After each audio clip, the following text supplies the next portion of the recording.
नमस्कार, मैं हूं रवि कैंत्रा। हॉर्नबिल टीवी देख रहे हैं आप। देहरादून स्थित सचिवालय में सीएम धामी ने प्रेस कॉन्फ्रेंस कर कांग्रेस पर निशाना साधा। सीएम ने कहा कि अनुच्छेद 370 को वापस लाने और अलगाववाद को नया रूप देने की मंशा से कांग्रेस ने नेशनल कॉन्फ्रेंस के साथ चुनाव से पहले गठबंधन किया है। कांग्रेस की इस विभाजनकारी सोच का ही दुष्परिणाम हिंसा और आतंकवाद के रूप में पूरा देश भुगत चुका है और पुनः ऐसे लोगों के साथ गठबंधन करना जिनकी पाकपरस्ती और अलगाववादी सोच से पूरा देश परिचित है, कांग्रेस की राष्ट्र विरोधी विचारधारा को दर्शाता है। जम्मू और कश्मीर में अभी चुनाव की तिथियां घोषित हो गई हैं और चुनाव की तिथियां घोषित होने के बाद जिस प्रकार से वहां पर अभी एक गठबंधन सामने आया है कांग्रेस पार्टी और नेशनल कॉन्फ्रेंस के बीच में, तो ये गठबंधन सत्ता के लालच में बार बार देश की सुरक्षा, एकता और अखंडता के साथ खेलने वाली कांग्रेस पार्टी ने जम्मू कश्मीर में अब्दुल्ला परिवार की नेशनल कॉन्फ्रेंस के साथ फिर से गठबंधन कर दिया है, जिन्होंने 3 दशकों तक लगातार कश्मीर को 3 दशकों तक लगातार पीछे धकेलने का काम किया, आतंकवाद को, अलगाववाद को, जिहाद को लगातार पोषित करने का काम किया। और कांग्रेस पार्टी ने जो गठबंधन किया है, उस गठबंधन के बाद उनके मंसूबे सबके सामने जाहिर हो गए हैं कि वो किस प्रकार से कश्मीर को किस प्रकार से बर्बाद करने वाले लोगों के साथ आज अपना गठबंधन कर रहे हैं। तो नेशनल कॉन्फ्रेंस के घोषणा पत्र के वादों पर कांग्रेस पार्टी और राहुल गांधी जी से हमारे चूँकि ये 10 सवाल हैं कि उनको 10 सवालों के जवाब देश की जनता को जरूर देने चाहिए कि क्या कांग्रेस नेशनल कॉन्फ्रेंस के जम्मू कश्मीर से फिर से अलग झंडे के वायदे को समर्थन करती है क्या, कि जो देश के अंदर एक निशान, एक विधान और एक प्रधान की बात होती आई है देश की आज़ादी के बाद से, जो धारा 370 समाप्त हुई है, क्या वो पुनः वहाँ फिर से धारा 370 लागू करना चाहते हैं? फिर से जो है अशांति और आतंकवाद के युग में कश्मीर को धकेलना चाहते हैं? इस निर्णय का क्या वो समर्थन करते हैं? क्या कांग्रेस कश्मीर के युवाओं के बदले पाकिस्तान के साथ वार्ता करके फिर से अलगाववाद को बढ़ावा देने का समर्थन करती है? ये प्रश्न है। क्या कांग्रेस पार्टी राहुल गांधी पाकिस्तान के साथ फिर से व्यापार शुरू करने के नेशनल कॉन्फ्रेंस के निर्णय से फिर से बॉर्डर पार से आतंकवाद और इकोसिस्टम का पोषण करने का भी क्या समर्थन करते हैं? क्या कांग्रेस आतंकवाद और पत्थरबाजी की घटनाओं में जिनके परिवार के लोग शामिल रहे हैं, उनको सरकारी नौकरियों में फिर से बहाल करके आतंकवाद, दहशतगर्दी और बंद के दौर को फिर से वहाँ पर लाने का समर्थन करते हैं? इस गठबंधन से कांग्रेस पार्टी का एक और चेहरा सामने आया है, जो इन्होंने पूरे चुनाव के दौरान देश के अंदर एक झूठ परोसने का काम किया कि भाजपा की सरकार आएगी, एनडीए की सरकार आएगी, मोदी जी फिर से प्रधानमंत्री बनेंगे तो देश के अंदर आरक्षण समाप्त हो जाएगा। इस प्रकार का एक पूरा भरमजाल इन्होंने फैलाया, लेकिन कांग्रेस पार्टी का आरक्षण विरोधी चेहरा भी इस गठबंधन होने के बाद सामने आया है। क्या कांग्रेस दलितों, गुर्जर, बकरवाल और पहाड़ियों के आरक्षण को समाप्त कर फिर से उनके साथ अन्याय करने के नेशनल कॉन्फ्रेंस के वादे के साथ है क्या? क्या कांग्रेस चाहती है कि जो शंकराचार्य पर्वत, तख्त सुलेमान और हरि पर्वत कोहे मारन के नाम से जाने जाएं? ये नेशनल कॉन्फ्रेंस का वहाँ का अपना एजेंडा है, उनका घोषणा पत्र है। क्या कांग्रेस जम्मू कश्मीर की अर्थव्यवस्था को एक बार फिर से भ्रष्टाचार की आग में झोंककर पाकिस्तान समर्पित गिने चुने परिवारों के हाथ में सौंपने का समर्थन करती है? और इसके साथ ही कांग्रेस पार्टी नेशनल कॉन्फ्रेंस के जम्मू और घाटी के बीच भेदभाव की राजनीति का भी समर्थन करती है कि आपस में गठबंधन करने के बाद? और साथ ही कांग्रेस और राहुल गांधी कश्मीर को ऑटोनॉमी देने की जो नेशनल कॉन्फ्रेंस की विभाजनकारी सोच है, उन नीतियों का क्या कांग्रेस समर्थन करती है? जो जो चीज़ें जो है इन्होंने अपने घोषणा पत्र में कही है या जम्मू और कश्मीर के लोगों के बीच में रखी है, तो ये कुछ सवाल हैं जो मैं आप सबके माध्यम से देश की जनता के समक्ष भी रख रहा हूं और कांग्रेस पार्टी को और राहुल गांधी को इस पर अपना जवाब देना चाहिए कि आखिर कांग्रेस क्या सोचती है कि जिस प्रकार से आज आदरणीय प्रधानमंत्री मोदी जी के नेतृत्व में वहाँ धारा 370 समाप्त होने के बाद कश्मीर का अमन चैन बढ़ा है, शांति बढ़ी है, वहाँ का पर्यटन बढ़ा है, तेज़ी से विकास आगे बढ़ा है और अलगाववादी, आतंकवादी, जिहादी और देश की विघटनकारी शक्तियाँ उन पर लगाम लगी है। जो तमाम प्रकार के दंगे होते थे, तमाम प्रकार के हमारे सैनिकों पर, अर्धसैनिक बलों पर हमले हुआ करते थे, वो हमले मिनिमम हो गए हैं। पत्थरबाजी की घटनाएं समाप्त जैसी हो गई हैं। क्या कांग्रेस फिर से ऐसे लोगों के साथ मिलकर वहाँ पर इस प्रकार का माहौल बनाना चाहती है? मुख्यमंत्री पुष्कर सिंह धामी ने विधानसभा गैरसैंण भराड़ीसैंण स्थित मुख्यमंत्री आवास परिसर में एक पेड़ मां के नाम अभियान के तहत वृक्षारोपण किया। मुख्यमंत्री ने कहा कि एक पेड़ मां के नाम अभियान के तहत प्रदेश भर में व्यापक स्तर पर वृक्षारोपण किया गया है। हरेला पर्व से 15 अगस्त तक संपूर्ण प्रदेश में वृक्षारोपण का अभियान चलाया गया, जिसमें कई विभागों के साथ जन सहयोग भी लिया गया है।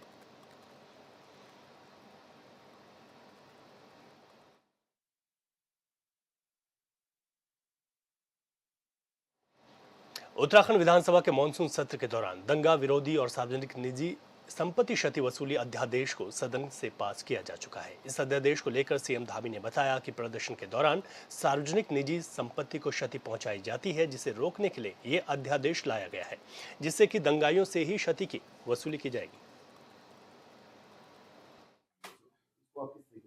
देखिए, राज्य के लिए चूंकि इस प्रकार का एक कानून बहुत अति आवश्यक था।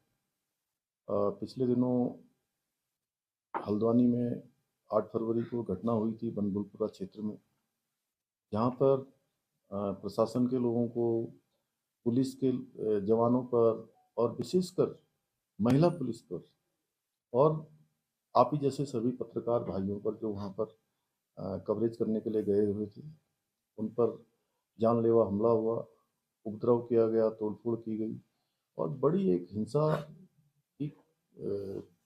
हिंसा वहां पर करना चाहते थे। इसको समय रहते जो है कंट्रोल किया गया, प्रशासन ने, पुलिस के लोगों ने। इस प्रकार की घटना राज्य के अंदर कहीं भी नहीं होनी चाहिए और ये कानून लाने के पीछे हेतु यही है कि कोई भी अब इस प्रकार की घटना करने के बारे में तो बहुत दूर की बात, किसी के दिमाग में भी नहीं आए कि मुझे घटना करनी है या इस प्रकार का अपराध करना है।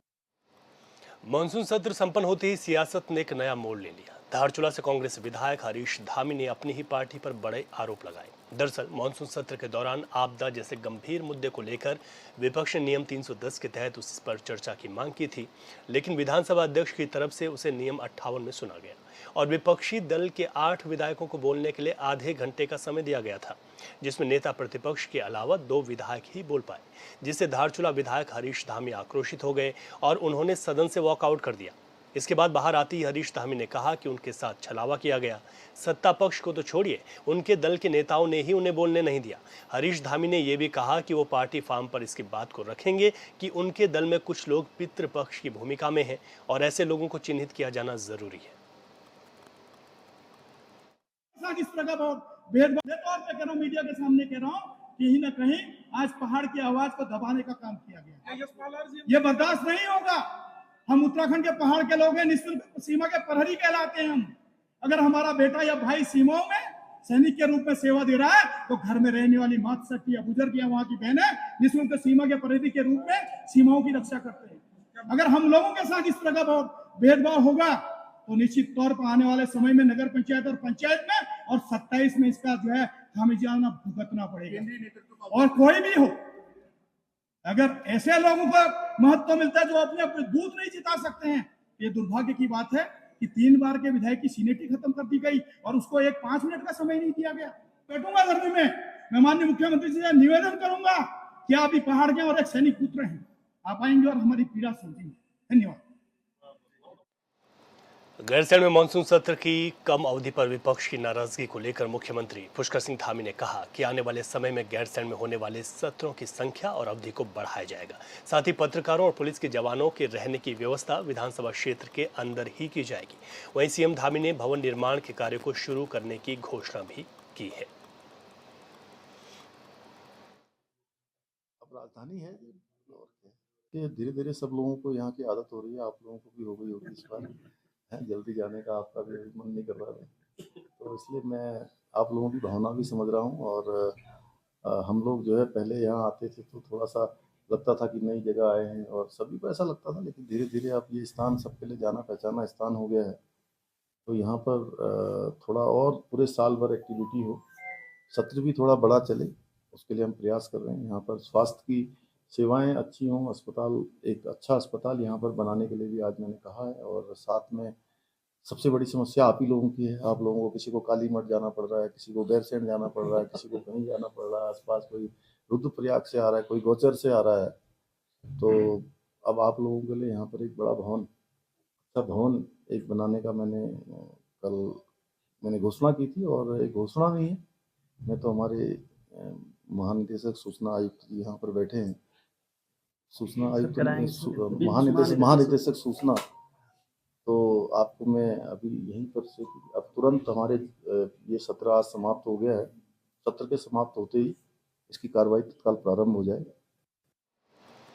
उत्तराखंड विधानसभा के मानसून सत्र का समापन हो गया है। 3 दिवसीय सत्र के दौरान 18 घंटे 9 मिनट तक सदन चला, जिसमें अनुपूरक बजट पास कराया गया और 9 विधेयक और 3 अध्यादेश सदन के पटल पर रखे गए। आखिरी दिन आपदा में विपक्ष ने नियम 310 के तहत चर्चा की मांग की, जिसे अध्यक्ष ने स्वीकार नहीं किया। हालांकि बाद में अध्यक्ष ने विपक्ष को आपदा पर चर्चा के लिए समय दिया, जिसमें नेता प्रतिपक्ष ने सरकार पर आरोपों की झड़ी लगा दी। वहीं आपदा पर सरकार ने क्या जवाब दिया, इस रिपोर्ट में देखिए।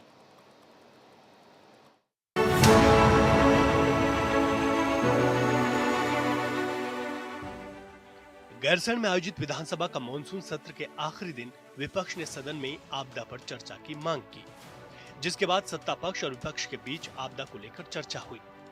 नेता प्रतिपक्ष यशपाल आर्य ने कहा कि उत्तराखंड में विकास कार्यों के नाम पर पहाड़ काटे जा रहे हैं, अंधाधुंध पेड़ों की कटाई हो रही है, बड़े बड़े टनल का निर्माण हो रहा है। लिहाजा विशेषज्ञ इस बात को मानते हैं कि नियमों की अनदेखी की वजह से जमीन धंस रही है और भूस्खलन की घटनाएं बढ़ी है, लेकिन सरकार इस ओर ध्यान नहीं दे रही है। अनियोजित विकास। मसूरी में कांग्रेस के राष्ट्रीय प्रवक्ता सुरेंद्र राजपूत ने प्रेस कॉन्फ्रेंस कर केंद्र सरकार पर निशाना साधा है। उन्होंने कहा कि बीजेपी के राज में बेटियां सुरक्षित नहीं हैं, सरकार एक व्यक्ति को लाभ पहुंचाने के लिए काम कर रही है और सरकारी धन का दुरुपयोग हो रहा है। बता दें कि प्रेस कॉन्फ्रेंस से पहले केंद्रीय प्रवक्ता ने शहर कांग्रेस अध्यक्ष के साथ ही कांग्रेस कार्यकर्ताओं से मुलाकात भी की और पार्टी के उठाए जा रहे जनहित के मुद्दों को आम जनता तक पहुंचाने का आह्वान किया है। जी थोड़ा सा क्लोज आना। हमारी किसी व्यक्ति विशेष से नहीं है ये लड़ाई, फसल और नस्ल को बचाने की। आप इस चीज को देखिए ना कि किस तरीके से देश के सारे संसाधनों पर एक व्यक्ति विशेष का, क्रॉनिक कैपिटलिस्ट का कब्जा होता जा रहा है।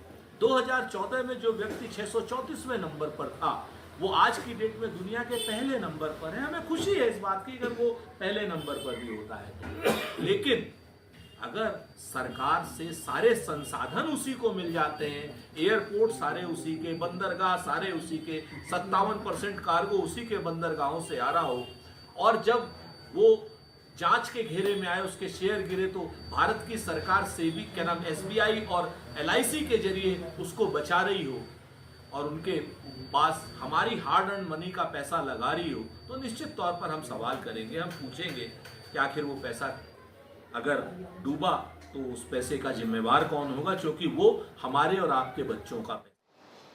विकासनगर के टिमली रेंज के मटक माजरे गांव में उस वक्त हड़कंप मच गया जब ग्रामीणों ने किंग कोबरा को गांव के पास देखा। इतने विशालकाय किंग कोबरा को देखकर ग्रामीणों में हड़कंप मच गया। ग्रामीणों ने किंग कोबरा की सूचना वन विभाग को दी। मौके पर पहुंचे वन विभाग के स्नैक कैचर ने किंग कोबरा को देखकर उसके भी पसीने छूट गए। वन विभाग की टीम ने घंटों बाद किंग कोबरा का रेस्क्यू कर उसे जंगल में छोड़ दिया, जिसके बाद ग्रामीणों ने राहत की सांस ली है।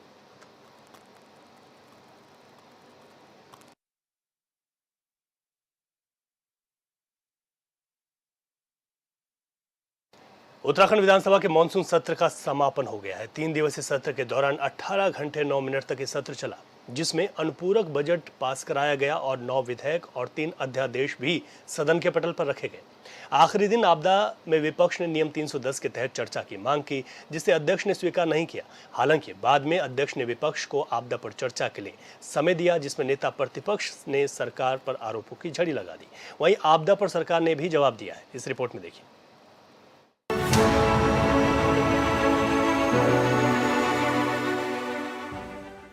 गैरसैंण में आयोजित विधानसभा का मानसून सत्र के आखिरी दिन विपक्ष ने सदन में आपदा पर चर्चा की मांग की, जिसके बाद सत्ता पक्ष और विपक्ष के बीच आपदा को लेकर चर्चा हुई।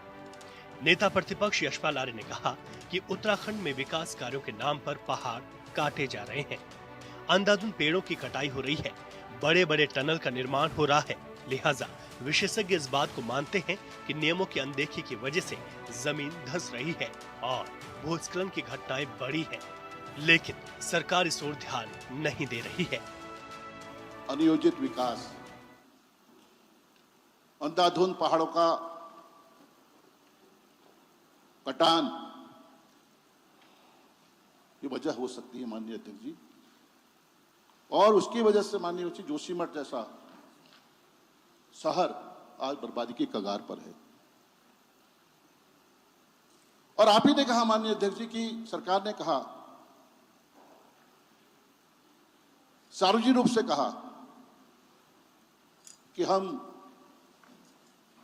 एक नया खूबसूरत टाउनशिप डेवलप करेंगे, जोशीमठ को बर्बाद नहीं होने देंगे। घर दरक रहे हैं, दहशत है माननीय अध्यक्ष जी। वजह क्या है? बड़े बड़ी जो कंपनियां हैं, वैज्ञानिकों ने कहा माननीय अध्यक्ष जी, एक्सपर्ट्स ने कहा कि ये वजह इसकी यह है कि जिससे अंधाधुंध यहां पर टनल बनाई जा रही हैं। विपक्ष के आरोपों पर सरकार के वित्त मंत्री प्रेमचंद अग्रवाल ने जवाब देना शुरू किया तो विपक्ष ने हंगामा शुरू कर दिया और सदन से वॉकआउट कर दिया। विपक्ष के सवालों के जवाब में मंत्री ने कहा कि विपक्ष के आरोप पूरी तरीके से बेबुनियाद हैं, क्योंकि राज्य के मुखिया पुष्कर सिंह धामी खुद ही आपदा को लेकर काफी गंभीर रहते हैं। पिछले दिनों टेहरी और केदारनाथ घाटी में बादल फटने की खबर का जिक्र करते हुए मंत्री ने कहा कि जानकारी मिलते ही सीएम ने रात में केंद्र सरकार से बात की, आपदा विभाग को दिशा निर्देश दिए, साथ ही सुबह होते ही पहले देहरादून में बैठक की और उसके बाद कुछ ही घंटों के बाद मौके पर पहुंच गए। माननीय मुख्यमंत्री जी के द्वारा अनेकों बार कार्रवाई की गई, कार्रवाई करने के निर्देश गए। स्वयं जीरो ग्राउंड पर पहुंच के उन्होंने जिस प्रकार से काम किया, मैं तो सदन से चाहूंगा कि उनके करे अच्छे कार्यों के लिए उनकी सराहना की जानी चाहिए, उनकी प्रशंसा की जानी चाहिए। 31/7 को आपदा आती है, हमारा विभाग सक्रिय होता है, हमारा विभाग आपदा कंट्रोल रूम पे जाता है, रात भर उस आपदा कंट्रोल में जिस प्रकार की घटनाएं होने की संभावना या जो क्षति होने की संभावना, उसमें पूरा मॉनिटरिंग की जाती है। और उसके अगले दिन ठीक 1 तारीख को ठीक 9 बजे सुबह माननीय मुख्यमंत्री जी उस आपदा कंट्रोल में पहुंच के पूरे उस प्रदेश में जहां जहां आपदा है उसकी जानकारी लेते हैं।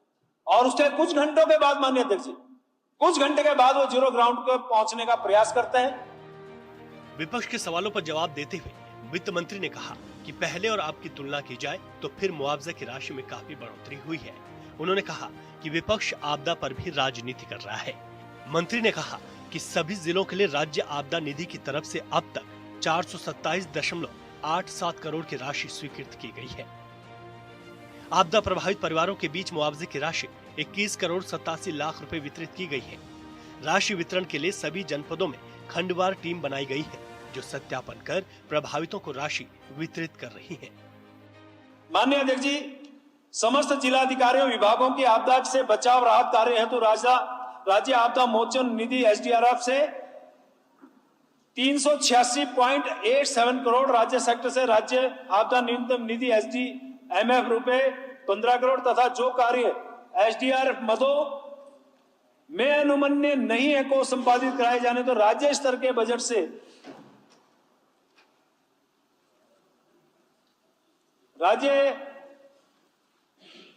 बजट से नॉन SDRF मद में 26 करोड़ की धनराशि निर्गत की गई। माननीय अध्यक्ष जी, इस प्रकार 427.87 करोड़ की राशि अभी तक शासन स्तर से स्वीकृत कर आवंटित कर दी गई है माननीय अध्यक्ष।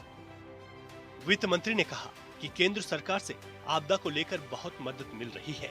उन्होंने कहा कि मैदानी क्षेत्र में अगर आपदा से मकान की 30 से 70% तक क्षति होती है तो 90,000 रुपए केंद्र से मिलता है, जबकि 70% से ज्यादा क्षति होने पर 1,80,000 रुपए दिए जा रहे हैं।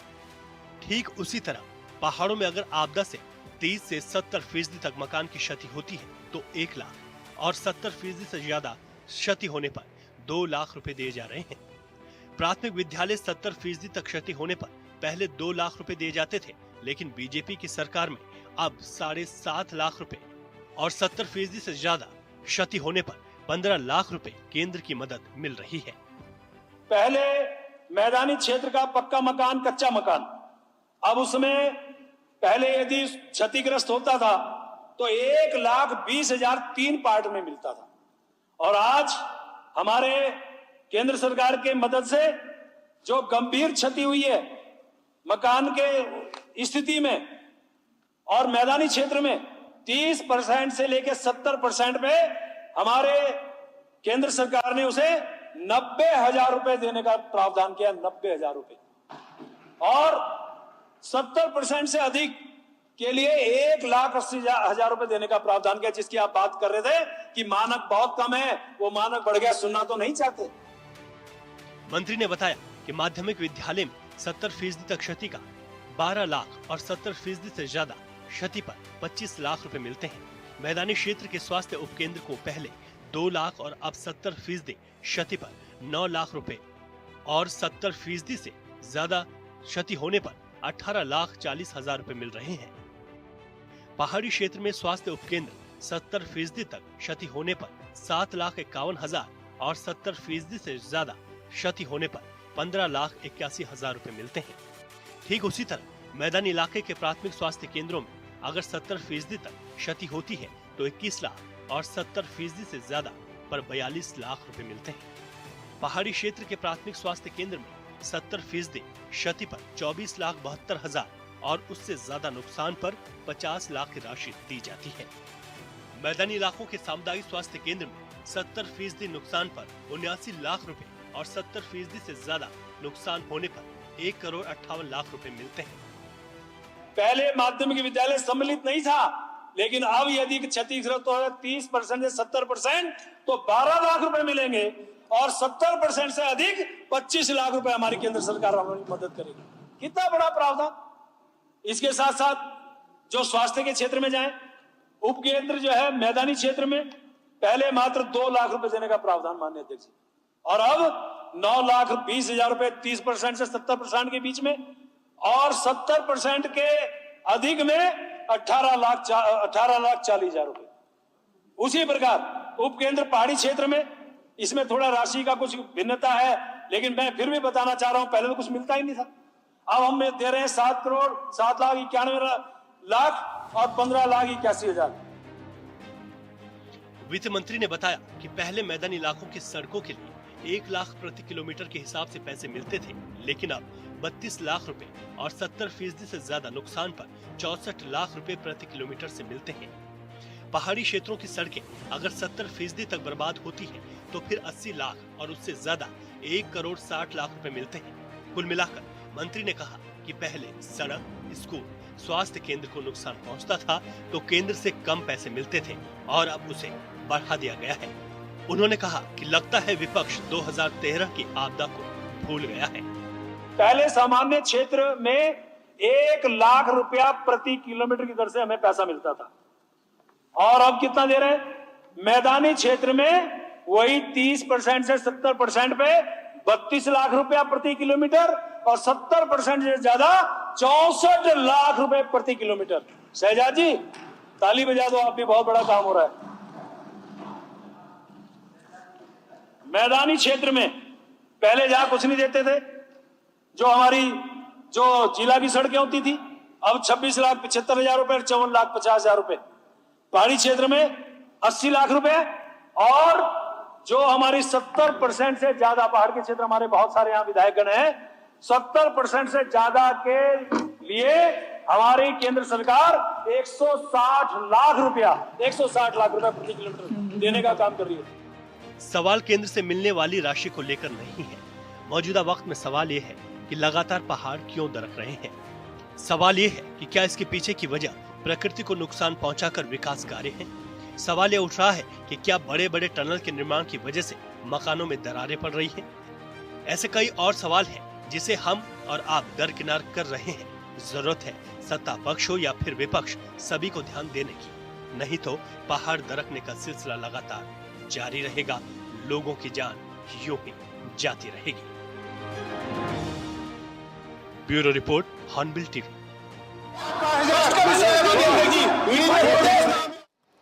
और इस बुलेटिन में अभी के लिए इतना ही। खबरों से अपडेट रहें और देखते रहे हॉर्नबिल टीवी। इजाजत दीजिए, नमस्कार।